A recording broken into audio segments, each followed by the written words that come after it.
Я как пчела в саду цветущем, в поле, как жемчугоискатель в глубине.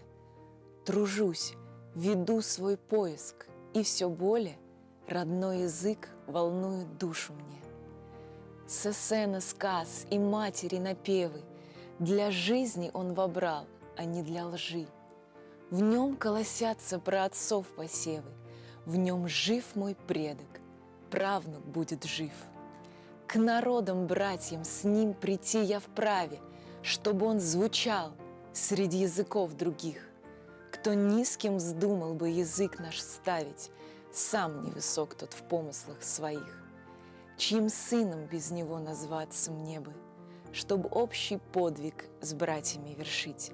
Есть у меня с ним и земля, и небо. Я без него безвестный, без души.